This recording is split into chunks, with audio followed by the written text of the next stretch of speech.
Welcome to sky talks. Andhra Pradesh రాష్ట్ర ప్రభుత్వం ఏర్పడి, కూటమి ప్రభుత్వం ఏర్పడి ఈ రోజుకి సరిగ్గా సంవత్సరం అయింది. ఈ నేపథ్యంలో ఆ రాష్ట్ర ప్రభుత్వ చంద్రబాబు నాయకత్వంలో నడుస్తున్న రాష్ట్ర ప్రభుత్వ పనితీరు గురించి ప్రజలు ఏమనుకుంటున్నారు? హామీలు నెరవేర్చారా? రాజకీయ పరంగా ప్రజలు ఏమనుకుంటున్నారు?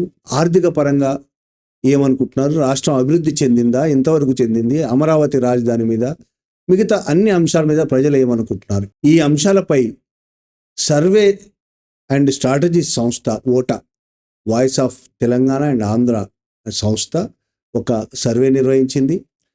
చాలా పెద్ద ఎత్తున నిర్వహించిన సర్వే తన రిపోర్ట్ను కూడా బహిర్గతం చేసింది, విడుదల చేసింది. ఆ సర్వే వివరాలు ఏంటి, సర్వే ఎలా నిర్వహించారు, దాంట్లో తీసుకున్న శాతం ఎంత, శాంపిల్స్ ఎన్ని, ఆ సర్వేలో వాళ్ళు 15 అంశాలను తీసుకున్నారు. ఆ 15 అంశాల పట్ల ప్రజలు ఏమనుకుంటున్నారు? ఈ విషయాలపై మనతో మాట్లాడడానికి ఓటా CEO కంబాలపల్లి కృష్ణ గారు, సీనియర్ జర్నలిస్టు మిత్రుడు కంబాలపల్లి కృష్ణ గారు మనతో ఉన్నారు. నమస్తే అండి. నమస్తే. ఇప్పుడు ఏపీలో కూటమి ప్రభుత్వం ఏడాది పాలన మీద మీరు సర్వే చేశారు. చాలా వివరమైన సర్వే చేశారు 15 అంశాలతో. అసలు ఆ సర్వే అంశాలు, మీరు తీసుకున్న అంశాలు ఏంటి? సర్వే ఏ విధంగా, ఎంతమంది పీపుల్తో సర్వే చేశారు? ఆ వివరాలు చెప్తారా? జనరల్గా మనం ఇది మా ఓటా సంస్థ ద్వారా సర్వే చేస్తున్నది మాది 7వ సంవత్సరం. మూడ్ ఆఫ్ ద మునుగోడు పేరుతో మొదటిసారి మా ఓటా సంస్థ అనేది వెలుగులోకి వచ్చింది. ఎందుకంటే టీఆర్ఎస్కే అనుమానం ఉన్న రోజుల్లో మునుగోడులో రాజగోపాల్ రెడ్డి క్యాండిడేట్ అయినా సరే గెలవబోతుంది టీఆర్ఎస్ అని ఫస్ట్ చెప్పింది మేము చెప్పిన తర్వాతే గవర్నమెంట్ కూడా మళ్ళీ తన ఏజెన్సీలతో చెక్ చేసుకున్నది. అప్పటిదాకా వాళ్ళకు కూడా నమ్మకం లేకుండే. సో మేము మూడ్ ఆఫ్ మునుగోడు పేరుతో ఎప్పుడైతే మార్కెట్లోకి వచ్చామో, ఆ తర్వాత మూడ్ ఆఫ్ ఖమ్మం అని, ఖమ్మంలో పొంగులేటి యొక్క ప్రభావం ఎంత అన్న విషయాన్ని కూడా మేము ముందే చెప్పాం. ఆయన 10కి 10 గెలిపించుకొస్తా అన్నాడు కదా, అప్పుడు కూడా మేము ముందుపడి చెప్పాం. హుజూరాబాద్ విషయంలో కూడా, ఈటెల గెలవబోతున్న విషయంలో కూడా మా ఓటా ముందుగానే సర్వే చేసి చెప్పింది. ఆ తర్వాత వచ్చిన జనరల్ ఎలక్షన్లు తెలంగాణ కానీ, పార్లమెంట్ ఎలక్షన్లు కానీ, ఇటు ఆంధ్ర కానీ అటు తెలంగాణ కానీ, 2 చోట్ల కూడా మేము ఇప్పటివరకు ఇచ్చిన రిజల్ట్స్ అన్నీ కూడా మాది అబౌవ్ 90%, 94 దాటకుండా మేము యాక్యురసీతో ఇప్పటివరకు రిజల్ట్స్ ఇస్తూ వస్తున్నాం. సో ఈ క్రమంలోనే మేము మొన్న డిసెంబర్లో కూడా 1 year ఆఫ్ తెలంగాణ రేవంత్ రెడ్డి పరిపాలన ఎలా ఉందన్న అంశంపై కూడా దాదాపు 20 అంశాలతో సర్వే చేసి దాన్ని కూడా రిలీజ్ చేశాము. ఇప్పుడు మే 20 నుంచి జూన్ 5 వరకు ఆంధ్రప్రదేశ్లో కర్నూలు నుంచి శ్రీకాకుళం వరకు ప్రతి జిల్లాలో ర్యాండమ్ పద్ధతిలో శాంపిలింగ్ సెలెక్షన్ చేసి, ఎందుకంటే ఇది ఒక్క నియోజకవర్గానికి పరిమితమైంది కాదు కనుక 175 నియోజకవర్గాలని కవర్ చేస్తూ పోవటంలో మనము ఒక ఫోకస్గా ఒక నియోజకవర్గం మొత్తాన్ని, అంటే ఒక ఎమ్మెల్యే గెలుస్తాడా ఓడిపోతాడని చెప్పడానికి చేసే సర్వే శాంపిలింగ్ డిఫరెంట్ ఉంటుంది.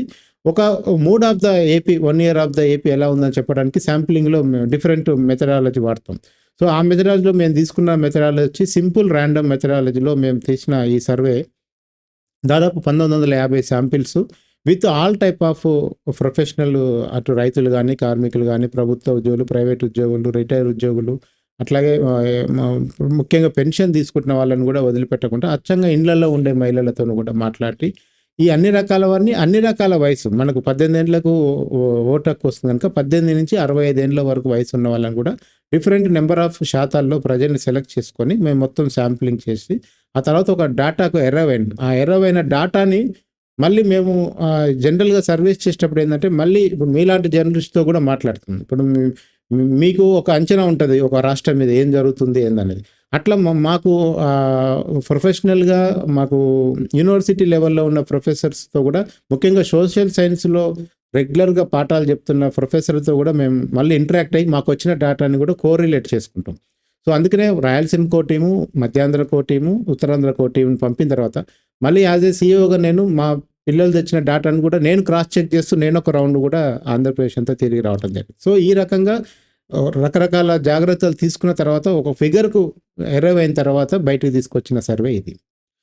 అంటే ఈ 15 అంశాలు ఏ ప్రాతిపదికన 15 అంశాలు తీసుకున్నారు? అంటే ఒకటి, మనకి 1 year ఆఫ్ గవర్నెన్స్ అంటే ఫస్ట్ ఆఫ్ ఆల్ ఏంటంటే, ఆంధ్రప్రదేశ్లో జరిగింది ఒక చారిత్రాత్మక ఎన్నిక మొన్న జరిగింది. ఎందుకంటే ఒక జగన్మోహన్ రెడ్డిని 3 పార్టీలు కలిసి ఆయనని ఇంట్లో కూర్చోబెట్టాయి. అది కూడా 94% సీట్లతో కూటమి అనేది గెలిచింది. అయితే ఇక్కడ అందరూ గుర్తుపెట్టుకోవాల్సిన విషయం ఏంటంటే, జగన్ ఒక్కడు పోటీ చేసిన, 3 పార్టీలు కూటమి పోటీ చేసినా వాళ్ళిద్దరి మధ్య వచ్చిన తేడా 1.5% ఓట్లు మాత్రమే. సో అంటే ఈ రోజు కూడా జగన్ బలంగానే ఉన్నాడు. ఆ రోజు ఎలక్షన్ జరిగిన నాటికి అనేది కూడా మనకు తెలుస్తుంది. అందుకనే అసలు ఈ ప్రజల్లో ఈ 1 ఇయర్‌లో ఎందుకంటే ప్రజలు ఇచ్చిన మ్యాండేటరీ మీకు బొటాబొటి మ్యాండేటరీ కాదు. 111 సీట్లకే జగన్మోహన్ రెడ్డి పరిమితం చేశారంటే 175లో చాలా భారీ మెజారిటీ వచ్చింది కనుక ఎందుకు ఇంతగా జనం ఒక యుద్ధానికి పోయినట్టు ఒక దేనికోసం పోయినట్టుగా పోయి 100% 94% ఒకటే పార్టీకి ఒక కూటమికి ఎట్లా ఓటేశారని మనం అడిగినప్పుడు ఏం ఈ 1 ఇయర్‌లో ఏం సాధించింది కూటమి ప్రభుత్వం అనేది మనం క్లియర్‌గా ప్రజల నుంచి తెలుసుకోవాలనుకున్నాం. రెండోది కూటమిలో మీకు బయటికి కనపడకపోవచ్చు కానీ లోపట చాలా లుకలుకలు ఉన్నాయి. అవి ఇప్పుడే బయట పడటానికి ఇంకా అంత పక్వం జరగలేదు అక్కడ రాజకీయంగా. సో ఆ రకంగా చూసుకున్నప్పుడు అసలు ఈ కూటమి 5 ఏళ్ళు సజావుగా సాగుతుందా లేదా అనేది ప్రజల మధ్య ఉన్న అనుమానం కానీ రాజకీయ పార్టీల మధ్య రాజకీయ విశ్లేషణ మధ్య ఉన్న అనుమానం కూడా. సేమ్ టైంలో చంద్రబాబు వయసు రీత్యా చంద్రబాబుకున్న సీనియారిటీ రీత్యా ఆయన లోకేష్కు బాధ్యతలు ఇచ్చి క్రమంగా గైడెన్స్ చేస్తాడు, జాతీయ అధ్యక్షుడిగా మారిపోతాడు, ఆయనకు వర్కింగ్ ప్రెసిడెంట్ రావాలన్న డిమాండ్ వచ్చింది. సో అసలు సీఎం మార్పు అనేది ఏపీలో ఉంటుందా ఉండదా? ఎందుకంటే మరోవైపు పెద్ద పవర్ స్టార్ లాంటి పవన్ కళ్యాణ్ డిప్యూటీ సీఎంగా ఉన్న టైంలో లోకేష్ని సీఎంగా చేస్తే, ఎందుకంటే లోకేష్ అనే వ్యక్తి డయాస్ మీదనే పవన్ కళ్యాణ్ కాలు మొక్కాడు. అలాంటి పరిస్థితిలో పవన్ కళ్యాణ్ లోకేష్ సీఎంగా ఉంటే డిప్యూటీ సీఎంగా ఉండటానికి ఇష్టపడతాడా లేదా అనేది కూడా పెద్ద పాయింట్ కింద మాట్లాడుతుంది. ఇంకోటి ఎప్పుడు జరగనంత పోలరైజేషన్ కమ్మ కాపు మధ్య ఆంధ్రప్రదేశ్లో జరిగింది. ఈ కమ్మ కాపులు నిజంగా ఓట్ల వరకే కలిసి ఉన్నారా, తర్వాత కూడా కలిసి ఉన్నారా లేదనేది కూడా మనం తెలుసుకోవాలనుకున్నాం. అట్లాగే సూపర్ 6 అని ఒక హామీలు ఇచ్చారు. ఆ హామీలు నిజవరకు ఎంతవరకు అమలైనాయి? ఇవాళ ఇంకొక సూపర్ 6లో రెండో హామీని తల్లికి వందనం ఇవాళ ప్రారంభిస్తున్నట్లు మనకు కనపడుతుంది. దానికి కొన్ని 8,000 కోట్లు ఏదో రిలీజ్ చేస్తున్నారు ఈరోజు. దానికి కూడా గైడ్లైన్స్ కూడా ఇచ్చారు.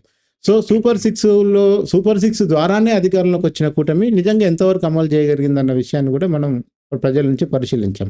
అట్లాగే ఏపీ అనగానే మీకు బాగా గుర్తొచ్చేది ఒక రాజధాని అంశం. ఇప్పటికీ 11 సంవత్సరాలు అయింది. ప్రపంచ పటంలో ఆంధ్రప్రదేశ్కి రాజధాని ఏంటంటే ఎవరు చెప్పలేని పరిస్థితిలో ఉన్నారు. అదొక పెద్ద పిటి అంశము. ప్రజలు కూడా చాలా సెంటిమెంట్గా ఫీల్ అవుతున్నారు.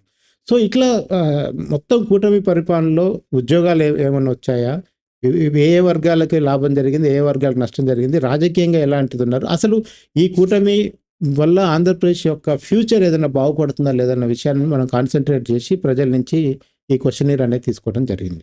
ఇప్పుడు మీ 15 అంశాల మీద సర్వే నేను చూశాను. చాలా ఆసక్తిదాయకంగా ఉంది. అసలు ప్రజలు ఈ విధంగా ఆలోచిస్తారా? అసలు ఇంత క్లిష్టంగా కూడా ఒక రకంగా క్లిష్టమైన పరిస్థితి, దాన్ని బయటికి లాగడం కూడా చాలా క్లిష్టమైంది. ఒకే విషయం మీద 2 రకాలుగా ఆలోచించడం అనేది కూడా చాలా బయటికి లాభం. అలా విషయాల మీద ప్రేక్షకులకి 15 అంశాలు, వాటి మీద వచ్చిన రిజల్ట్ ఏంటి వివరంగా చెప్పగలుగుతారా? ఒకటి, కూటమి పరిపాలన ఎలా ఉందనుకున్నప్పుడు కూటమికి పాజిటివ్గా వచ్చిన అన్ని అంశాల్లో వాళ్ళ పర్సెంటేజ్ వచ్చి 50కి పైనే ఉంది. అంటే 60కి కొన్ని దాటాయి. 50 నుంచి 54 మధ్యలో ఎక్కువ క్వశ్చన్స్కి మనకి వాళ్ళకి పాజిటివ్గా ఉన్న అంశాలు, కూటమి పట్ల అనుకూలంగా ఉన్న అంశాల్లో 54% వరకు వాళ్ళకి అనుకూలత అనేది మనకు కనపడుతుంది. ముఖ్యంగా ప్రభుత్వం పనితీరు ఎలా ఉందంటే బాగుందని చెప్పేవాళ్ళు 54%, బాగాలేదని చెప్పేవాళ్ళు 20% మధ్యలో ఉండటం. ఇట్లా మనం చూసుకున్నప్పుడు ఓవరాల్గా చూసుకుంటే కూటమి పాస్ మార్కుల నుంచి ఒక స్టెప్ ముందుకు పడింది. మరీ బార్డర్లో కూడా లేదు, పర్వాలేదు. ఇంకోటి ఎక్కువ మంది మాతో మాట్లాడిన అంశం ఏంటంటే, అవును భయ్, మరీ 1 ఇయర్లోనే మీరు ఎట్లా 5 ఏళ్ల పరిపాలన రివ్యూ చేస్తారు, ఇంకా టైం ఉంది కదా, వాళ్ళకు కూడా వచ్చిన కాంచి ఏదో ఒకటి చేసే ప్రయత్నం చేస్తున్నారు, విదేశీ పెట్టుబడులు అంటున్నారు, అమరావతి రీస్టార్ట్ అంటున్నారు, ఏదో రకంగా రాష్ట్రాన్ని అభివృద్ధి చేయడానికి ఒక ప్రయత్నం అయితే జరుగుతుంది. గత 5 ఏళ్లలో రాష్ట్ర అభివృద్ధి పక్కకు పోయి ఓన్లీ రాజకీయము, డబ్బులు పంచడం మీదనే, ఉచిత పథకాల మీదనే రాష్ట్రం జరిగింది కదా. ఇప్పుడు ఆ పరిస్థితి లేదు, ఎంతో కొంత పని చేస్తున్నారు, చేయనియండి, వాళ్ళని ఇప్పుడే జడ్జి చేయొద్దు అనే రీతిలో కూడా కొన్ని చోట్ల మనకు కామెంట్స్ అయినా పడ్డాయి. సో ఆ రకంగా చూసుకున్నప్పుడు కూటమికి సంబంధించిన పాజిటివ్ అంశాలు 50% ఉంటాయి. కొన్ని కీలకమైన నెగిటివ్ అంశాలు 60% దాటిపోయిన సందర్భాలు కూడా మన దగ్గర కనపడుతుంది. అంతే, ప్రజలు ఏది చెప్పాలనుకున్నా కానీ చాలా స్పష్టమైన అభిప్రాయం. మీకు చెప్పలేమనే వాళ్ళు ఎప్పుడు ఒక 10 నుంచి 15% ఏ క్వశ్చన్ తీసుకున్నా ఉంటారు. అంటే వాళ్ళు తేల్చుకోలేకపోతారు, డిసైడ్ కాలేకపోతారు. కానీ మనకు ఆంధ్రప్రదేశ్లో వస్తే ఏంటంటే వైసీపీ వాడు వైసీపీ అభిప్రాయం చాలా గట్టిగా చెప్తాడు, టీడీపీ వాడు టీడీపీ అభిప్రాయం గట్టిగా చెప్తాడు. సో ఇక్కడ అభిప్రాయం అంటూ లేని వాళ్ళు నాకు కనపడుతుంది. ఎంతో కొంత బీజేపీ వాళ్ళకే అక్కడ ఒక అభిప్రాయం అంటూ లేక మధ్యలో కుట్టుమిట్టినాడుతున్నట్టుగా మాకు కనిపించింది.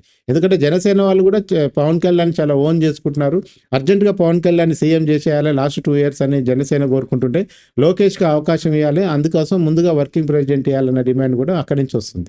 సో అందుకనే పర్సెంటేజ్ల విషయాన్ని చూస్తే అనుకూలత అంతా కూడా 50% ఉంటే, వ్యతిరేకతలో కొన్ని అంశాలు మాత్రమే 60% మనకు దాటినట్టు క్లియర్ కట్గా డేటా వచ్చింది. మీరు ఇందాక పవన్ కళ్యాణ్ గురించి మాట్లాడారు. పవన్ కళ్యాణ్ను నడిపిస్తున్న బీజేపీ అనే ప్రచారం నమ్ముతారా అని మీరు అడిగిన ప్రశ్నకి దాదాపు 94% మంది అవుననే జవాబు చెప్పారు. అంటే ఇంత బీజేపీయే పవన్ కళ్యాణ్ నడిపిస్తుందని ప్రజలు అంతగా నమ్ముతున్నారా నిజంగానే? క్లియర్గా నమ్ముతున్నారు. ఎందుకంటే పవన్ కళ్యాణ్ ఇవాళ కాదు, ఆయన ఎలక్షన్స్కి ముందు, పొత్తులకు ముందే బీజేపీ ఒక రోడ్ మ్యాప్ ఇస్తుందేమో, నేను వెయిట్ చేస్తున్నా కేంద్రం నుంచి, ఢిల్లీ నుంచి అని ఆయన ఒక మాట అన్నాడు. కానీ పవన్ కళ్యాణ్ జర్నీని ఫస్ట్ నుంచి కూడా మనం గమనిస్తే ఆయన క్రమంగా చెగువేరా కలర్ నుంచి కాషాయం కలర్కి వచ్చేసాడు.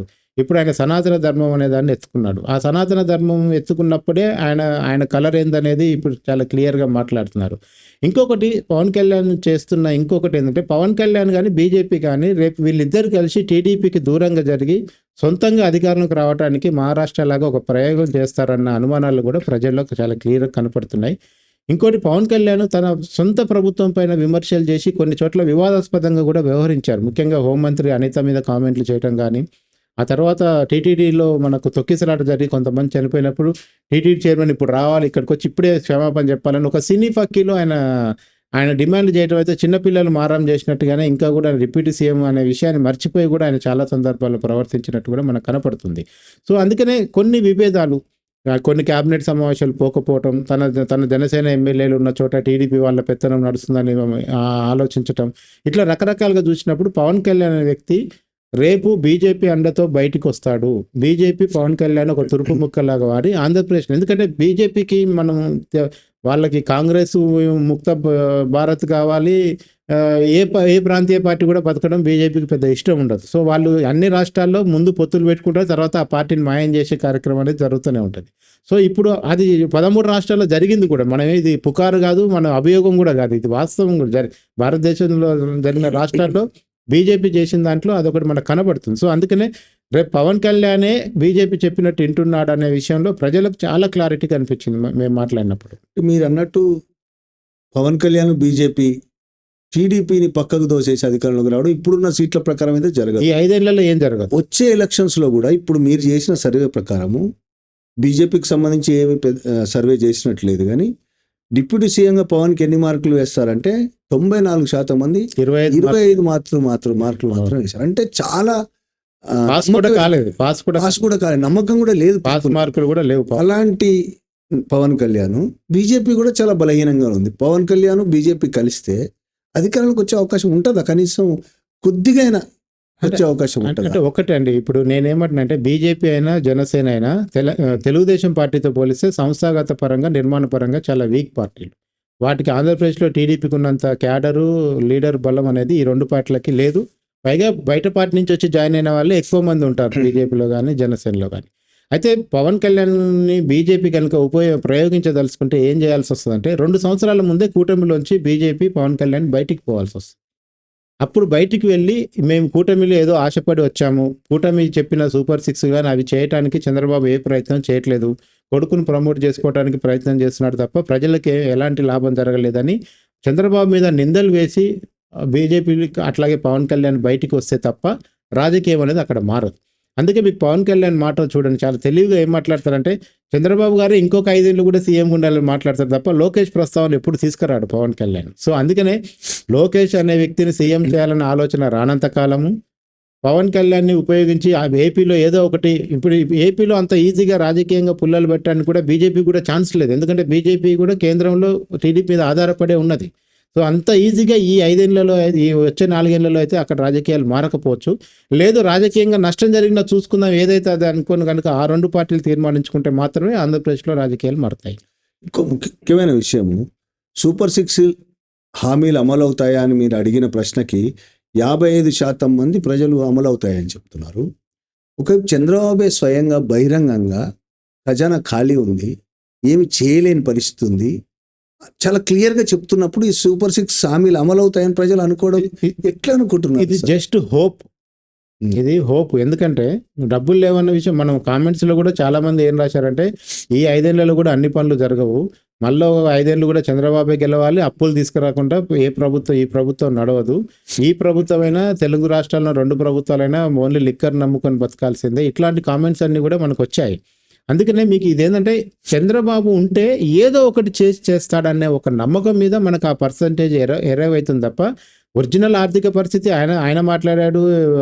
ఇంకొక అచ్చెన్నాయుడు అనుకుంటా, ఆయన అసెంబ్లీలో క్లియర్గా చెప్పాడు. లోకేష్ ఎప్పటికప్పుడు చెప్తూనే ఉన్నాడు పరిస్థితి గురించి. ఆ విషయాన్ని బీజేపీ పవన్ కళ్యాణ్ మాత్రమే ఆర్థిక పరిస్థితి మాట్లాడలేదు, టీడీపీ వాళ్ళందరూ మాట్లాడుతున్నారు. సో సూపర్ 6లో ఇప్పటి వరకు వీళ్ళు ఒక 6 కొట్టారండి. 2000 పెన్షన్ 4000 పెన్షన్ పెంచి ఇచ్చారు, అంతకు మించి జరగలేదు. ఈరోజు తల్లికి వందనం అనే ప్రోగ్రాంలో తీసుకురాబోతున్నారు, రెండో 6ని ఇవాళ స్టార్ట్ చేస్తున్నారు. సో ఈ రకంగా చూసుకున్నప్పుడు మిగతా 4 ఏళ్లలో మిగతా 4 వీటిని అమలు చేయాలంటే, ఎందుకంటే ఆగస్టు 15 నుంచి ఉచిత మహిళల బస్సు ప్రయాణం పెడతామని కూడా చెప్పారు. సో ఏ రకంగా చూసినా ఈ 6ని అమలు చేయడానికి కొంత డబ్బు కావాలి. అది అప్పు తెస్తారా, విదేశీ పెట్టుబడులు చేస్తారా, ఏదో ఎన్ఆర్ఐలు అందరూ సహకారం చేసి ప్రభుత్వానికి మద్దతుగా నిలబడతారా, ఎట్లా జనరేట్ చేస్తారు? ఎందుకంటే లాస్ట్ 5 ఇయర్స్లో అక్కడ జరిగిన ఆర్థిక సంబంధించిన అంశాల్లో ప్రజలకు బటన్ దొక్కి డబ్బులు ఇవ్వటం తప్ప ప్రొడక్టివిటీ దశగా అక్కడ పరిపాలన జరగకపోవటం వల్ల ఏమైందంటే ఆర్థిక వాళ్ళు చెప్పినట్టు గల్లాపేటలో డబ్బులు ఏం లేకుండా పోయాయి. సో అందుకనే ఇది జస్ట్ అదొకటే కాదు, మీకు కూటమికి సంబంధించి మళ్ళీ ఎన్నికలు ఇప్పటికిప్పుడు జరిగితే ఓటేస్తారనేది కూడా హోప్ఫుల్లే. ఎందుకంటే ఇంతకు మించిన ప్రత్యామ్నాయం ఏముంది? జగన్ ఇంట్లో కూర్చున్నాడు, జగన్ ఉన్న 5 ఏళ్ళు కూడా చూసాము, జగన్ ఏం చేయలేకపోయాడు. ఎంతో కొంత అనుభవం ఉండి కేంద్రంతో మంచి సంబంధాల చంద్రబాబు ఏమన్నా చేయగలుగుతారో ఒక ఆశ తప్ప టెక్నికల్గా చూసుకుంటే అయితే అన్ని పైసలు అయితే లేవు అక్కడ. ఇప్పుడు ఒకవైపు చంద్రబాబుకి ఏజ్ పెరిగిపోతుంది, ఎలాగైనా తన నెక్స్ట్ నాయకుడిగా లోకేష్ని ప్రొజెక్ట్ చేయడానికి చాలా ప్రయత్నం చేస్తున్నాడు, సీఎం చేస్తాడు అనే ప్రచారం కూడా జరుగుతుంది. మీరు చేసిన సర్వే లోకేషన్ చంద్రబాబు సీఎం చేస్తారంటే మెజారిటీ ప్రజలు దాదాపు సమయం ఇంకా ఉంది అనేది 42% మంది, చెయ్యరు అని 27% మంది, చేస్తారని 16% మంది మాత్రమే అన్నారు, పవన్ అడ్డుకుంటాడని 15% మంది. నెక్స్ట్ ఒకవేళ ప్రజలు ఇంతగా చెయ్యరు అనేది అనుకుంటున్నప్పుడు ప్రజలకు అభిప్రాయాలకు వ్యతిరేకంగా వెంటనే చేస్తాడని చెప్పలేం, అలాగే పవన్ కళ్యాణ్ కూడా అడ్డు. ఈ పరిస్థితుల్లో అసలు వేరే న్యాయం ఏముంది టీడీపీకి? ఏం లేదు. లోకేష్ని అయితే లోకేష్కి ప్రమోషన్ ఇచ్చి చంద్రబాబుకి విశ్రాంతి ఇచ్చే పరిస్థితులు గ్రౌండ్లో తెచ్చుకోవడం తప్ప ఇంకో ప్రత్యామ్నాయం లేదు. లోకేష్కి ఇచ్చేటప్పుడు పవన్ కళ్యాణ్ దగ్గర నుంచి వ్యతిరేకత రాకుండా చూసుకోవటం అనేది ఒక పద్ధతి. అయితే మీకు మెజారిటీ ప్రజలు ఏం చెప్పారంటే అంత తొందరపడాల్సిన అవసరం లేదు, 42% మంది ప్రజలు ఇంకా సమయం ఉందిలేండి, ఎందుకంటే చంద్రబాబు యాక్టివ్గానే ఉన్నాడు, ఆయన పొద్దున్న లేస్తే ప్రజల్లోనే ఉంటున్నాడు, పనిచేస్తున్నాడు, ఆయన ఏం వీల్ చైర్కి పరిమితం కాలేదు కదా, ప్రశాంతంగా పనిచేస్తున్నాడు కనుక లోకేష్కి ప్రమోషన్ ఇచ్చి ఎక్కువ బాధ్యతలు ఇచ్చి ఆయన మీద భారం పెట్టడం, ఆయనకు అలవాటు చేయడం అనేది అంతవరకు ఓకే. ఎందుకంటే ఈ తప్పు కేటీఆర్ సోనియా గాంధీ చేసిరు అనేది ఎక్కువ సందర్భాల్లో మనకు కంపారిజన్ స్టేట్మెంట్ అనేది కనబడుతుంది. కేటీఆర్ రెండోసారి అధికారంలోకి వచ్చినప్పుడన్నా కేటీఆర్ని సీఎం చేస్తే ఆయన కోరిక కూడా తీరుండేది, ఈ పాటికి కేటీఆర్ సీఎం భవిష్యత్తులో కేటీఆర్ సీఎం కాలేడేమో అన్న చర్చ ఎక్కువ జరుగుతుంది తెలంగాణలో. అక్కడ సోనియా గాంధీ అయితే 2 సార్లు అధికారం వచ్చినప్పుడు కూడా రెండోసారికి కూడా రాహుల్ని ప్రధానమంత్రి చేయకపోవడం అనేది. అయితే నేను పర్సనల్గా ఏమనుకుంటే రాహుల్ని ప్రధాని చేయకపోయినా కనీసం మంత్రి అన్న చేసి ఉండాలి సోనియా గాంధీ అంటారు. ఎందుకంటే బయట నుంచి ప్రభుత్వాన్ని చూడటం వేరు, ప్రభుత్వంలో ఉండి ప్రజల సమస్యలు తెలుసుకోవడం వేరు, చాలా డిఫరెన్స్ ఉంటుంది. మనం బయట కూర్చొని ఎన్ని అయినా చేయొచ్చు. ఇప్పుడు ఏపీకి పోకుండా ఏపీ గురించి మాట్లాడలేం కదా, ఏపీలో గ్రౌండ్లో తిరిగి వచ్చిన కనుక నేను ఎన్ని మాట్లాడగలుగుతున్నా, అట్లా దూరంగా చూసేవాడికి ఇంత నాలెడ్జ్ రాదు. సో అందుకనే ఏమైందంటే ఇప్పుడు కూడా లోకేష్కి ఎప్పుడైతే ప్రమోషన్ ఇవ్వాలనుకున్నారో ఖచ్చితంగా ఈరోజు మ్యాక్సిమం పార్టీ భారాన్ని, ప్రభుత్వ భారాన్ని లోకేష్ ఆల్రెడీ బర్డెన్ మోస్తున్నాడు. సో ఆ మేరకు లోకేష్ కూడా ఎదిగాడు. ఒకప్పుడు రాహుల్ని, లోకేష్ని పప్పులన్న సమాజమే ఇవాళ వీళ్ళు మెచ్యూరిటీ పెంచుకున్నారు, ఆయన జోడో యాత్ర చేసి ఆయన ఎదిగాడు, ఈయన యువగలం పెట్టి ఈయన ఎదిగాడు అనేది మనకు చాలా క్లియర్గా కనపడుతుంది. సో వీళ్ళిద్దరూ మంచి లీడర్గా ఎస్టాబ్లిష్ అవుతున్నారు కనుక ఒకే ఒక అంశము, కూటమిగా ఉంటారా విడిపోతారా అనే దగ్గరే సీఎం పదవి అనేది డిసైడ్ అయి ఉంటుంది. లేదు పవన్ కళ్యాణ్ రాజీ పడి వాళ్ళకే పెద్ద పార్టీ కదా వాళ్ళకి ఇద్దాము, నేను పర్లేదని అనుకుంటే కనుక లోకేష్ సీఎం కావడానికి ఇబ్బంది ఉండదు. లేదు అంత జూనియర్ ముందర లేనట్టు డిప్యూటీ ఉంటాయని ఎవరైనా ఈగోలోకి పోతే కనుక అక్కడ రాజకీయ అనిశ్చిత అనేది స్టార్ట్ అవుతుంది. ఇప్పుడు మీరు చేసిన 15 అంశాల రిజల్ట్ ఒకసారి నేను చదువుతా, తర్వాత ముందుకు పోదాం. ఏడాది కూటమి పాలన ఎలా ఉంది? మెజారిటీ 55% మంది బాగుందని చెప్పారు. సరే మిగతావి పక్కన పెడితే సూపర్ 6 హామీలు అమలవుతాయని దాదాపు ఎంతమంది 55% మంది చెప్పారు. కూటమి ప్రభుత్వం 5 ఏళ్ళు సజావుగా ఉంటుందని 62% మంది చెప్పారు. ఈసారైనా ఏపీకి రాజధాని నిర్మాణం జరుగుతుందా? ఇది చాలా ముఖ్యమైన అంశం. వాళ్ళకి 67% మంది జరుగుతుందని ఆశతో ఉన్నారు. వైసీపీ నేతలు కార్యకర్తల పట్ల కక్ష సాధింపు ఉందా? ఇది చాలా ఆసక్తిదాయకమైన ప్రశ్న. 61% మంది ఉందని చెప్పారు. ఆయన ఉందని చెప్పే వాళ్ళు టీడీపీ వాళ్ళు కూడా ఉంటారు. కూటమి వల్ల ఏపీ భవిష్యత్తు ముఖచిత్రం మారుతుందా అనే విషయంలో అవునని, మారుతుందనే విషయం 23% మందే చెప్పారు తప్ప మిగతా మెజారిటీ చెప్పలేము కొంత మేరకు మారుతుంది అనేది 45%. అంటే ఇందులో కొంత శశబిషలు ఉన్నాయి ప్రజలకి. కూటమి ఎమ్మెల్యేలు ప్రజా సమస్యలు వింటున్నారు 54% మంది. కూటమి ప్రభుత్వం అన్ని కులాలను సమానంగా చూస్తున్నారు. ఇదొకటి మళ్ళీ ఏపీ అనగానే కుల పంచాయతీలు చాలా ఎక్కువ ఉంటాయి. చూడట్లేదు అనేది 65% మంది. చూడట్లేదు అనేది 65% మంది చెప్తున్నారు. జగన్ అసెంబ్లీకి రావాలా, అవసరం లేదని 20%, రావాలని 80%. పవన్ కళ్యాణ్ నడిపిస్తున్నది బీజేపీ అనే ప్రచారం నమ్ముతున్నారంటే నమ్ముతున్నామని 94% మంది చెప్తున్నారు. ఇప్పటికిప్పుడు ఎన్నికలు వస్తే మళ్ళీ కూటమికి ఓటేస్తారంటే వేస్తామని 56% మంది చెప్తున్నారు. జగన్ అరెస్ట్ చేస్తారా అంటే 34% మంది చేస్తారని చెప్తున్నారు. చేయరని 27%, పెద్దగా తేడా లేదు. లోకేషన్ చంద్రబాబు సీఎం చేస్తారా అంటే చేస్తారని 16% మందే అంటున్నారు. చేయరని 27% అంటే సమయం ఉంది, మీరు ఇందాక చెప్పినట్టే ఇంకా సమయం ఉంది అని 42% మంది చెప్తున్నారు. పవన్ కళ్యాణ్ దాన్ని అడ్డుకుంటారని కూడా 15% మంది ప్రజలు చెప్తుంటారు. ఇక డిప్యూటీ సీఎం పవన్కి ఎన్ని మార్కులు వేస్తారనేది చాలా ఆసక్తిదాయకమైన ప్రశ్న. జవాబు కూడా 25% మంది 25 మార్కులు మాత్రమే ప్రజలు వేశారు. 6% మంది మాత్రమే 50 మార్కులు వేశారు. ఇక 75%, 100% ఒక్కళ్ళు కూడా వేయలేదు, 0. ఇది చాలా పవన్ కళ్యాణ్, జనసేన బీజేపీ కూడా ఆలోచించాల్సిన విషయం ఇది. సీఎంగా చంద్రబాబుకి ఎన్ని మార్కులు వేస్తారంటే 25 మార్కులు. 27% మంది 25 మార్కులు వేస్తే 50 మార్కులు వేసిన 63%. ఇది చంద్రబాబుకు మంచి మార్కులే వచ్చాయి. 50%. ఈ నేపథ్యంలో ఒకవైపు ఏమో దాదాపు మెజారిటీ కూటమి ప్రభుత్వం అనేది పాజిటివ్గా ఉన్నారు. కొన్ని విషయాల్లో, కులం విషయంలో ఎందుకు అంతగా, అసలు ముఖ్యంగా తెలంగాణ విషయంలో ఇది ఎప్పుడు మనకి అంతగా రాలేదు. ఎందుకు కులం దాదాపు ఎంత 61-39 ఉంటుంది. 61-39 అంటే చిన్న 69-31 చాలా. ఇంత ఏంటి కులం విషయంలో సమానంగా చూడట్లేదని ఇలాంటి అభిప్రాయం ఎందుకు అసలు అక్కడ ఉండడానికి కారణం ఏంటి? అక్కడ ఏమైపోయిందంటే ఎవరైతే గ్రామాల్లో అర్బన్ కొంచెం వదిలిపెడితే గ్రామాల ప్రాంతాలకు వెళ్ళినప్పుడు వైసీపీ ఓటు బ్యాంకుని పట్ల చాలా ప్రత్యేకమైన వివక్ష అనేది కనపడుతుంది. ఇప్పుడు మొన్న మీరు నేను ఇందాక కూడా గుర్తు చేశాను, వీళ్ళిద్దరి మధ్యలో ఓటు శాతం వచ్చి 1%, 1.5%, 1.6 అంతకుమించి లేదు. సో అక్కడ వైసీపీకి ఓటేసిన దళితులు కానీ, మైనార్టీలు కానీ, క్రిస్టియన్లు కానీ, ఎంతో కొంత ముస్లింలు కానీ, వీళ్ళందరి పట్ల ఇక్కడ ఉన్న కూటమిలో ఉన్న ప్రభుత్వం కానీ, కూటమి పార్టీ, ముఖ్యంగా టీడీపీ అనేది వైసీపీ పట్ల చాలా కక్షపూరితంగా గ్రామ స్థాయిలో రాజకీయాలు చేసింది. దీనికి వాళ్ళు చెప్తున్న ఆన్సర్ ఏంటంటే, మమ్మల్ని బతకనిచ్చాడా జగన్ లాస్ట్ 5 ఏళ్ళు? మేము అసలు బయటికి టీడీపీ జెండా పట్టుకుంటే సైకిల్ మీద పోతుంటే కూడా ఆపి కొట్టిన వీడియోస్ కూడా మనం ఎన్నికల టైంలో చూసాం. ఈరోజు వైసీపీ వాళ్ళు బర్త్డే పార్టీకి కూడా బ్యానర్ పెట్టుకోలేని పరిస్థితిలో ఉన్నారు అక్కడ. సో అంత టెర్రర్ అనేది టీడీపీ నాయకులు క్రియేట్ చేస్తున్నారు. అది కొన్ని జిల్లాల్లో బాగా ఉంది, మెజారిటీ జిల్లాలో బాగా. అది క్యాస్ట్ బేస్ మీదనే ఉంది. క్యాస్ట్, ఎందుకంటే వైసీపీ ఓటర్లు అనేది ఒక ప్రయారిటీ అయితే అసలు వైసీపీకి ఓటేసిన వాళ్ళు ఎవరు, అందరూ కింది కులాలే కదా అనే జనరల్గా ఉండే ఒక టెండెన్సీ. ఇవాళ అక్కడ ఉన్న మీరు పెద్ద పార్టీలలో ఉన్న కులం సమీకరణ ఏంది, కమ్మ కాపు, బీజేపీలో ఎంతో కొంత. సరే, మీకు రెడ్డిస్ అంతా ఎటుపోయారు, టీడీపీకి వేసిన రెడ్డిలు లేరా, జనసేనకి వేసిన రెడ్డి, బీజేపీలో కొంత రెడ్డిస్ లేరా అంటే ఆ పర్సెంటేజ్ తక్కువ ఉండొచ్చు. కానీ మెజారిటీ కులాలు కమ్మ కాపు రెడ్డిస్ అనేవాళ్ళు ఒకవైపు కూటమికి పోయారు అనుకున్నాక, ఎందుకంటే రెడ్డిస్ కూటమి పోతే రాయలసీమలో కూడా జగన్ అట్లా ఓడిపోయే అవకాశం లేదు కదా. సో రెడ్డిస్ కూడా ఎంతో కొంత హ్యాండ్ ఇటువైపు ఇచ్చారు, జగన్కి హ్యాండ్ ఇచ్చారు అనేది మనకు కనపడుతుంది. సో ఇక మిగిలిన కులాలన్నీ కూడా కింది కులాలు, ఎస్సీ, ఎస్టీ, బీసీ, మైనార్టీల వైపు మీద వాళ్ళకి, అంటే బీసీలలో మెజార్టీలు మళ్ళీ టీడీపీ వైపు, జనసేనకు కూడా ఓటేశారు.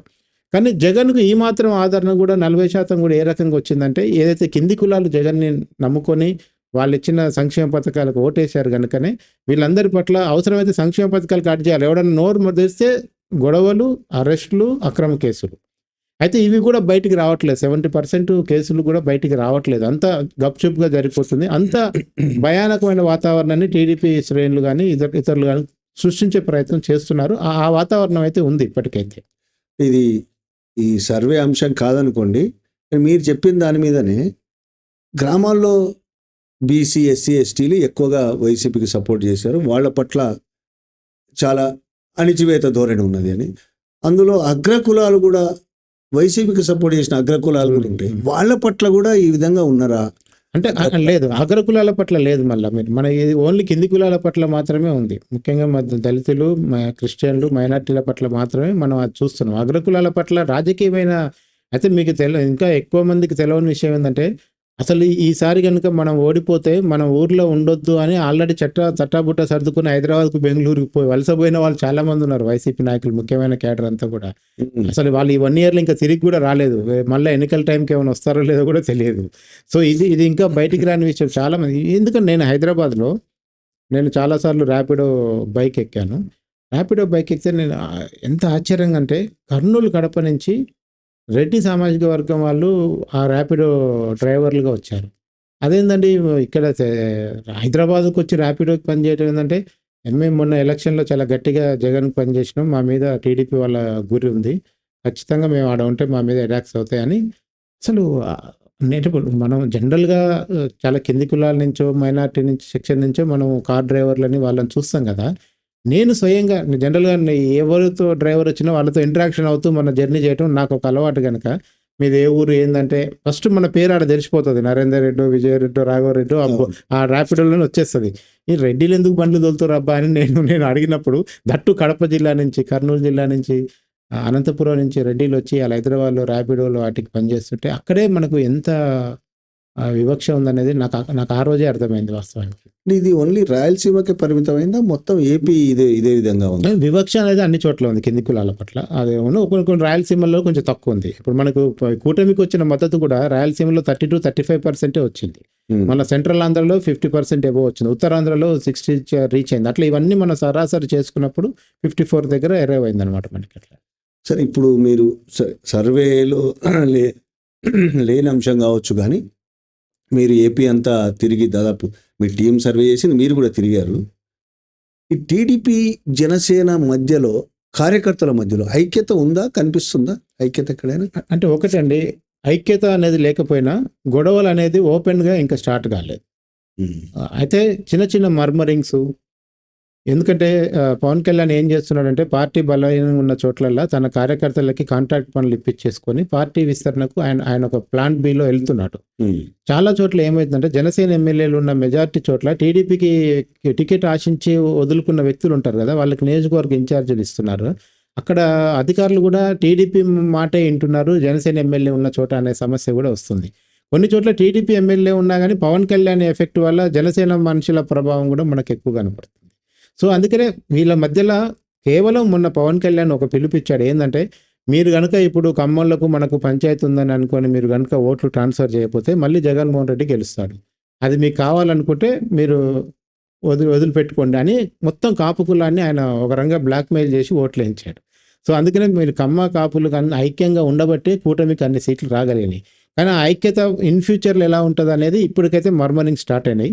భవిష్యత్తులో ఇది పెద్దగా చేసుకోవాలనుకుంటే పెద్దగా అవుతుంది, లేదు ఇంకొక సారికి ఆగుదాం, నెక్స్ట్ సీఎం అవకాశం వస్తే పవన్ కళ్యాణ్కి ఏమైనా ఫస్ట్ ఛాన్స్ ఇస్తారేమన్నా ఒక రాజకీయమైన స్ట్రాటజీ ప్రకారం పోతే కనుక ఈ 5 ఏళ్ళు అయితే సజావుగా ఉండే అవకాశం ఉంది వీళ్ళిద్దరు. మీ సర్వేలో ప్రజలను అడిగిన ఇంకో ప్రశ్న, జగన్ అరెస్ట్ చేస్తారని. మెజారిటీ ప్రజలు దాదాపు 34% అరెస్ట్ చేస్తారని, 27% దాదాపు దగ్గర ఉన్నట్టున్నది, చెప్పలేమని ఎక్కువ ఉంది. నిజంగానే అరెస్ట్ చేసే అవకాశం ఉందా? బీజేపీ, ముఖ్యంగా బీజేపీ జగన్ను అరెస్ట్ చేయించాలనే పట్టుదలతో ఉందా? చంద్రబాబుకు ఉంటే ఉండొచ్చు, పవన్ కళ్యాణ్కి ఉండొచ్చు, కానీ బీజేపీకి ఉందా? బీజేపీని కాదని వీళ్ళు చేసే అవకాశం ఉందా? ఇది మనకు మళ్ళీ సిమిలర్గా మనకు ఒక పోలిక ఎక్కడ వస్తుందంటే, చంద్రబాబును అరెస్ట్ చేసినప్పుడు కూడా ఇదే డిబేట్ జరిగింది. చంద్రబాబు అరెస్టు మోడీ, అమిత్ షాల పర్మిషన్ లేకుండా జగన్ చేసేంత సాహసం చేయడం అనేది మనం ఒక చర్చ చూసాము. సో ఇప్పుడు అలాంటి సాహసం మళ్ళీ చంద్రబాబు జగన్ విషయంలో చేస్తాడా లేదా? జగన్ని బీజేపీ డిజోన్ చేసుకుందా లేదా? ఎందుకంటే జగన్ అన్ని సందర్భాల్లో లాస్ట్ 5 ఏళ్లలో అన్ని బిల్లులకు మద్దతు ఇచ్చి బీజేపీ వెంటనే ఉన్నాడు. అయినప్పటికీ కూడా పొత్తు టీడీపీతో పెట్టుకున్నారు. పవన్ కళ్యాణ్ బలవంతం వల్ల టీడీపీతో, కూటమితో బీజేపీ వచ్చింది. సో ఈరోజు జగన్ అరెస్ట్ చేయాలంటే 2 మార్గాలండి. ఒకటి, ఆయన నిజంగా చట్టబద్ధంగా ఫ్రేమ్ చేసి ఛార్జ్ షీట్ ప్రకారం అరెస్ట్ చేస్తారా, లేదంటే కక్షపూరితంగా అరెస్ట్ చేస్తారా? చంద్రబాబుని 52 రోజులు అనవసరంగా జైల్లో పెట్టాడు కనుక జగన్ కూడా పెట్టి టీడీపీ కార్యకర్తల ఈగో చల్లారుస్తారా లేదా అనే దగ్గరే సమస్య ఉంది. సో చంద్రబాబు కానీ పవన్ కళ్యాణ్ కానీ ఈ విషయంలో ఏం చెప్తున్నారంటే, మనం కక్షాపూరిత రాజకీయాలు చేయనక్కర్లేదు, మనం అభివృద్ధి చేద్దాం, ప్రజల మన్నన పొందుతాం. ఒకవేళ జగన్మోహన్ రెడ్డి తప్పులు చేసి కోర్టు ప్రకారం శిక్ష పడితే పడనేయండి, మనం చేసేది ఏం లేదని పైకి చెప్తున్నారు. కానీ టీడీపీ క్యాడర్కి ఎట్లుందంటే ఇంకా జగన్ అరెస్ట్ చేయడం చంద్రబాబు వచ్చి సంవత్సరం దాటింది, అర్జెంటుగా తీసుకొచ్చి లోపల పెట్టాలి కదా అని వాళ్ళు చాలా కసిగా మాట్లాడుతున్నారు మనతో మాట్లాడినప్పుడు. సో టీడీపీ క్యాడర్లో ఉన్న ఆ కసిని పవన్ కళ్యాణ్ చంద్రబాబు చాలా బాగా డీల్ చేస్తున్నారు. వాళ్ళ ఎమోషన్ తగ్గట్టు కనుక పోతే ఈ పాటికి జగన్ జైల్లోనే ఉండేవాడు. సో ఆ ఎమోషన్ని క్యారీ చేయట్లేదు చంద్రబాబు. సో అందుకనే ఒక స్ట్రాటజిక్గానే పోతున్నాడు. చట్టం తన పని తాను చేసుకోబోయే ప్రకారంగా పోతే కనుక జగన్ అరెస్ట్ అయినా బీజేపీకి ఇప్పుడు వచ్చే నష్టం లాభం ఏది లేదు, రెండూ లేదు కనుక చూసి చూడనట్టు కూడా ఉండొచ్చు బీజేపీ. అందులో పెద్ద ఆశ్చర్యం కూడా ఏం అక్కర్లేదు. లేదు జగన్ కూడా మనోడే, ఎప్పటికైనా ఇద్దరు మనతోనే ఉండాలనుకుంటే కూడా జగన్ అరెస్ట్ ఎప్పటికి కూడా జరగకపోవచ్చు. అట్లా కూడా కనపడుతుంది మనకి. ఇంకోటి చాలా కీలకమైంది ఏపీకి రాజధాని అంశం మొదటి నుంచి చాలా వివాదాస్పదంగా ఉంది అక్కడ రాజధాని అంశం. ఈసారైనా ఏపీకి రాజధాని నిర్మాణం జరుగుతుందా అని మీరు అడిగిన ప్రశ్నకి జరుగుతుందని దాదాపు 67% మంది చాలా నమ్మకంగా ఉన్నారు. నిజంగానే అక్కడ ఏపీకి అమరావతి అనే రాజధాని చంద్రబాబు చెప్తున్నంతగా నిర్మాణం జరిగే అవకాశం ఉందా? మీరు చూశారు కాబట్టి అంటే ఈ 5 ఏళ్లలో జరగదు అనేది ఎక్కువ మందికి ఉన్న అభిప్రాయం. కాకపోతే చంద్రబాబు రాజధాని కడతాడన్న హోప్ మాత్రం 60% మంది ప్రజలకు ఉన్నారు. అంటే ఇప్పుడు ఈ సర్వేలో ఆ విషయం వచ్చింది. 5 ఏళ్లలో ఈ 5 ఏళ్లలో చంద్రబాబు ఏదో రకంగా చేసి రాజధాని కడతలే రేపు ఎన్నికలకు పోవడానికి ఆయన ముందర ఏదో చేసినట్టు చూపించాలి కదా. ఒకవైపు పోలవరం పెండింగ్ లో ఉంది, అంత ముందున్న 5 ఏళ్లలో కూడా పోలవరాన్ని ఏం చేయలేకపోయాడు. సరే బీజేపీతో గొడవ పెట్టుకున్నాడు, కొంచెం నిధులు రాలేదు అనేది కొంచెం క్షమించేశారు. లాస్ట్ 5 ఇయర్స్లో అయితే రాజధాని అనేది అడ్రస్ లేకుండా 3 రాజధానులు అని చెప్పి జగన్మోహన్ రెడ్డి చేసిన అడావుడితోనే అసలు రాజధాని అనేది లేకుండా పోయింది. ఈసారి ఆయన రీస్టార్ట్ అమరావతి అనే ప్రోగ్రాం పెట్టి మళ్ళీ మోడీని తీసుకొచ్చాడు. మోడీని తీసుకొచ్చి ప్రజల్లో ఇప్పుడు మనం చేసిన సర్వే కూడా రీస్టార్ట్ మోడీ ప్రోగ్రాం తర్వాత జరిగిన సర్వే మనది. మనం రీస్టార్ట్ మోడీ అనేది 15వ తారీఖు లోపే జరిగిపోయింది. మనం 20 నుంచి సర్వే మొదలు పెట్టాం కనుక అమరావతి చుట్టూ ఉండే రాజధాని రైతులు కానీ వీళ్ళందరూ కూడా ఏదో చేయబోతున్నాడు చంద్రబాబు, మనకు ఏదో ఒక నిర్మాణాన్ని అయితే చూపిస్తారు రాజధాని రూపంలో అనే విషయంలో అయితే వాళ్ళు చాలా కాన్ఫిడెంట్గా అయితే ఉన్నారు. అట్లా పీపుల్ ఈ 3 రాజధాని పూర్తిగా మర్చిపోయినట్టే లెక్క. అంటే ముఖ్యంగా కర్నూలు, వైజాగ్, ఉత్తరాంధ్ర పీపుల్ అయితే వాళ్ళు మీకు ఎప్పటికైనా సరే ఒక లోకల్ స్టాండింగ్ లో ఒక విషయం ఏం చెప్తారంటే, మన వైజాగ్తో మాట్లాడినప్పుడు జగన్మోహన్ రెడ్డి గారు బెటర్ అండి, మాకు రాజధాని పెడితే మాకు ఇక్కడ కొంచెం డెవలప్ అయ్యేది కదా అంటాడు. ఇవి రెండు కాకుండా కొత్త వాదన ఏమొచ్చింది తెలుసా? ప్రకాశం జిల్లా వాళ్ళు ఏం చెప్తారంటే అసలు మొత్తం రాష్ట్రానికే సెంటర్ మా ప్రకాశం జిల్లా కదా, పోయి గుంటూరుకి ఎందుకు పెట్టేదని వాళ్ళు మాట్లాడుతున్నారు. సో ఇట్లా ఏ రకంగా చూసినా కూడా ఎవరి స్టేక్స్ వాళ్ళకు ఉన్నాయి. కర్నూలులోనికి కోర్టు వస్తే మంచిదే కదా ఉండని అంటాడు, వైజాగ్కి ఇంకో రాజధాని వస్తే మంచి వాడు అంటాడు, గుంటూరులో మేము భూములు ఇచ్చాం కదా ఈడబెట్టకపోతే ఎట్లా అని వాళ్ళు మాట్లాడతారు. సో ఇట్లా ఎవరికి వాళ్ళు కూడా జగన్ పెట్టిన కన్ఫ్యూజన్లో కొంచెం వాళ్ళకు కూడా హోప్స్ వచ్చాయి 3 రాజధానులు అవుతాయేమో అని, కానీ ఏది జరగలేదు. సో అందుకని ఈసారి చంద్రబాబు మాత్రం అమరావతిని రియలైజ్ చేస్తారనే విషయంలో ప్రజలైతే హోప్గా ఉన్నారు. వాస్తవం మనం చూడాల్సిందే భవిష్యత్తులో. సరే, మీ సర్వే చేస్తున్న సందర్భంగా ఇందులో లేదు కానీ పవన్ కళ్యాణ్ గతంలో కంటే ఏమైనా ప్రజల్లో పట్టు సంపాదించాడా? ప్రజల్లో పట్టు సంపాదించడం కంటే కూడా ఇంకా ఆయన గాజు గ్లాసులోంచి బయటికి రావట్లేదు అనేది నా అబ్జర్వేషన్. ఇంకోటి, ఆయన ఇప్పటికి కూడా వీడియో కాన్ఫరెన్స్ల ద్వారానే మాట్లాడుతున్నాడు. ఆయన దానికి చెప్తున్న కారణం ఏంటంటే, నేను బయటకు వస్తే పెద్ద మాస్ బీడ్ వస్తారు, అనవసరంగా గందరగోళం అయితే నన్ను చూడటానికి ఎగబడతారు, దీనివల్ల ప్రజలకి ఏం ఉపయోగం లేదు, అనవసరంగా పోలీసుల కష్టాలు, ట్రాఫిక్ వాళ్ళ కష్టాలు, వీటన్నిటికంటే కూడా. కానీ జనం ఏం కోరుకుంటున్నారంటే, పవన్ కళ్యాణ్ అనే వ్యక్తి పవర్ స్టార్గా సినిమాలో చూడాల్సిన పీక్ చూసేసాడు, అయిపోయింది. ఇంకా కొత్తగా నువ్వు ఇంకా సినిమా గ్లామర్ని పక్కన పెట్టి నువ్వు యాజ్ ఏ పొలిటీషియన్గా బయటికి రమ్మని కోరుకుంటున్నారు. విత్ ఇన్ ద జనసేన వాళ్ళు కూడా ఏం కోరుకుంటున్నారంటే, ఇప్పుడు లీడర్ అనేది ఇప్పుడు గతంలో మిగతా పొలిటీషియన్ దగ్గర ఉండే రాజకీయ వాతావరణం నీ దగ్గర కూడా ఉండాలనుకుంటు, మళ్ళీ నువ్వు సీఈఓ లాగానో మళ్ళీ ఎన్జిఓ సంస్థ లాగానో మళ్ళీ డిప్యూటీ సీఎం ఆఫీస్ కూడా నడపడం వల్ల లాభం లేదనేది ఎక్కువ మంది మాట్లాడుతున్న అంశం. సో అందుకనే పవన్ కళ్యాణ్ పార్టీ విస్తరణకి చాప కింద నీరులాగా పనిచేసుకోబోతున్నాడు. అదొకటి జరుగుతుంది, అది ఆయన ఎజెండాలో చేస్తున్నాడు, అది ప్లాన్ బిలో ఉన్నది, అది పార్టీ విస్తరించుకోవాలనే ఒక ఆలోచన అయితే ఉన్నాడు. కానీ డిప్యూటీ సీఎంగా ఆయనకి రావాల్సిన క్రేజ్ కానీ మార్కులు కానీ పరిపాలన సామర్థ్యం కానీ కనపట్లేదు. పైగా ఆయన 2-3 సార్లు సొంత ప్రభుత్వాన్ని ఇరుకులో పెట్టే వ్యాఖ్యలు చేయడం వల్ల ఇతనికి ఆ బ్యాలెన్స్ లేదు అనేది చాలా మంది మాట్లాడుతున్న అంశం. సో అందుకని పవన్ కళ్యాణ్ ఇంకా జనంలోకి రావాలి. మనం రోడ్డు మీద పోతుంటే రేవంత్ రెడ్డి కాన్వాయ్లో పోతున్నాడు అనుకోండి, ఎవరు పోయి అడ్డం పడి నన్ను అర్జెంటుగా రేవంత్ రెడ్డి చూడాలని ఎవరు కోరుకోరు కదా, మనకు అలవాటు అయిపోయింది రేవంత్ రెడ్డి.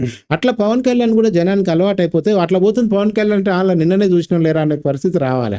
అది వచ్చిన రోజు ఆయనకి జనం నుంచి ఇంటరాక్షన్ పెరుగుతుంది, ర్యాపో పెరుగుతుంది. ఆయన మంత్రి అయిన తర్వాత కూడా కారు టాప్లో కూర్చొని చాలా దూరం ప్రయాణించాడు ఏదో ఇష్యూ అప్పుడు. అదే. మంత్రి అయిన తర్వాత కూడా అంటే ఇష్యూస్ ఏమైనా వచ్చినప్పుడు ఆయన ఆ విధంగా ప్రజల దగ్గరికి పోవట్లేదు కానీ రోడ్ల మీద కార్ల మీద అదే. పోవడం అనేది జరుగుతోంది. ఇప్పుడు మీరు చేసిన సర్వేలో ఈ 3 పార్టీలకు సంబంధించి వేరువేరుగా సర్వేలు ఏమైనా చేశారా? మొత్తం కూటమి ప్రభుత్వం మీదనే చేశారు. లేదు, ఓన్లీ కూటమి మీద చేస్తాం. పార్టీల పరంగా టీడీపీ ఎలా ఉంది, జనసేన ఎలా ఉంది అనేది మనకు మైనర్గా సమాచారం వస్తుంది, కానీ మనం కాన్సన్ట్రేషన్ చేసింది అయితే మాట్లాడటం మొత్తం కూటమి దృష్టిలో పెట్టుకునే మాట్లాడాల్సి వచ్చింది. ఎందుకంటే కూటమి అనేది ఎన్డీఏ కూటమి, అది ఎన్డీఏ కూటమి పరిపాలన వర్సెస్ వైసీపీతో పోల్చడం, లేదంటే ఎన్డీఏ కూటమి 1 year పరిపాలన ఎలా ఉంది, ప్రజలు ఏం కోరుకొని ఓట్లు వేశారు, వాళ్ళు వచ్చి ఏం చేయగలిగారు, దీని బేస్ మీద చేశాము. టీడీపీ జనసేనకు గొడవలు ఉన్న విషయం మనం వద్దన్న జనం మాట్లాడేటప్పుడు అర్థమవుతుంది. బీజేపీ సైలెంట్ స్పెక్టేటర్ అన్న విషయం మనకు అర్థమవుతుంది. బీజేపీకి అక్కడ పెద్ద రోల్ కూడా మనకు కనపడదు. ఎందుకంటే అమిత్ షా, మోడీ అనే వాళ్ళు డైరెక్ట్గా పవన్ కళ్యాణ్తో, చంద్రబాబుతో మాట్లాడినాక ఇంకా ఇక్కడ ఉన్న బీజేపీ లోకల్ లీడర్స్ వాళ్ళకి పెద్ద పనేం లేదు.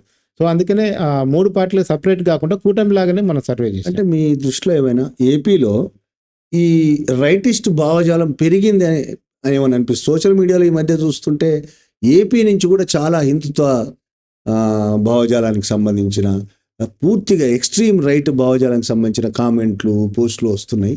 అట్లా మీకేమైనా కనిపించిందా పెరిగింది బీజేపీ ఆ విధంగా పెరిగింది అని? అంటే బీజేపీ ఆ ప్రయత్నం మీకు లాస్ట్ 10 ఏళ్లలో కూడా చేసింది. రాష్ట్రం విడిపోయినప్పటి నుంచి కూడా మీకు తిరుపతి కేంద్రంగా టీటీడీ రాజకీయాలను దృష్టిలో పెట్టుకొని బీజేపీ ఎప్పటికి కూడా ఒక ప్రయత్నము సనాతన ధర్మాన్ని, హిందూ ధర్మాన్ని ముందుకు తీసుకుపోవడానికి ఆంధ్రప్రదేశ్లో ఎప్పటి నుంచి కూడా ప్రయత్నం చేస్తూనే ఉంది.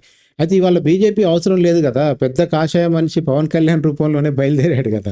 ఇవాళ బీజేపీ రైటిస్టులందరికీ మీరు నిన్నమన్న ఆయన తమిళ భాష గురించి హిందీ తమిళలో రుద్దటం పైన కూడా పవన్ కళ్యాణ్ చేసిన కామెంట్లు మనం చూసాము. అంతకుముందు పవన్ కళ్యాణ్ ఎలా మాట్లాడాడు, ఆత్మాభిమానం గురించి, స్వాభిమానం గురించి ఎలా మాట్లాడాడో చూసాం. వన్స్ ఆయన ఎన్డీఏ కూటమిలో జరిగి డిప్యూటీ సీఎం కాగానే ఆయన వాయిస్ ఎట్లా మార్చుకుని చూసాం. ఇవాళ బీజేపీకి వేరే స్పోక్స్ పర్సన్ అవసరం లేదు వాస్తవానికి. ఆంధ్రప్రదేశ్లో పవన్ కళ్యాణే ఇంకా ఆయన వస్త్రధారణ కూడా మార్చేసిండు కదా. మార్చి విజయవాడ గుడిమెట్లు ఎప్పుడైతే చూడటం మొదలు పెట్టాడో అప్పటి నుంచి పూర్తిగా అదేదో అంటారు కదా, పూర్తిగా మారిన చంద్రముఖిలాగా ఈయన కూడా పూర్తిగా రెడ్ నుంచి కాషాయానికి మారిపోయిన దాన్ని చూస్తున్నాం కనుక రైటిస్టులకి పెద్ద ఊతంలాగా ఈవెన్ బీజేపీ కూడా ఏపీని ఒక ప్రయోగశాల చేసుకొని, ముఖ్యంగా ఈ బీజేపీకి ఉన్న సమస్య అంటే సౌత్లో పెద్దగా పట్టు దొరకట్లేదు. ఆ సౌత్లోకి ఎంట్రీకి అక్కడ అన్నామలైని ప్రయోగిస్తున్నారు, ఇక్కడ పవన్ కళ్యాణ్ అన్నామలైది మళ్ళీ వెనకడిగి అదే చెప్తున్నా. అంటే వీళ్ళు చేయాల్సిన ప్రయోగాలు అన్నీ అయితే చేస్తున్నారు. సో అందుకనే ఖచ్చితంగా సోషల్ మీడియాలో మీకు ఎప్పటి నుంచో right wing versus left wing అనేది మనం చూస్తూనే ఉన్నాం. అంటే ఏపీ తెలంగాణలో ఉంది. అయితే ఏపీలో మీకు ఏమైందంటే అచ్చంగా బీజేపీ యొక్క భావజాలాన్ని మీకు వ్యాపింపజేసుకోవడానికి రాజకీయంగా సాధ్యం కాదు. అక్కడ టీడీపీ అని ఒక సెక్యులర్ పార్టీ లాంటిది ఉన్నది.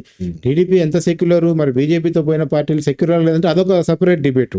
గతంలో కూడా బీజేపీతో కొన్ని రోజులు అంటగాగి వచ్చిన చంద్రబాబే కదా, మధ్యలో అదే బీజేపీని విమర్శించి అమిత్ షా దగ్గర పోయి 3 గంటలు వెయిట్ చేసిన చంద్రబాబు ఇవాళ ఢిల్లీలో చక్రం తిప్పుతున్నారు. సో అంటే ఇదంతా నెంబర్ గేమ్లో భాగంగానే ఐడియాలజీ కూడా మారుతుంది అనేది మనకు చాలా క్లియర్ కట్ కనపడుతుంది. అసలు పవన్ కళ్యాణ్ని ముందు పెట్టి దక్షిణ భారతదేశాన్ని ఏదో క్యాప్చర్ చేయాలని బీజేపీ ప్లాన్లు వస్తుంది, చాలా వార్తలు వచ్చినాయి. అసలు ఏపీలోనైనా పవన్ని సీరియస్ రాజకీయ నేతగా బీజేపీ అనుకుంటుందా అసలు అని? బీజేపీ అనుకోకపోయినా బీజేపీకి ఉన్న దాంట్లో పాపులారిటీ ఉన్న ఒక సినిమా స్టార్ అనే వ్యక్తి ఇతని రూపంలో దొరికాడు.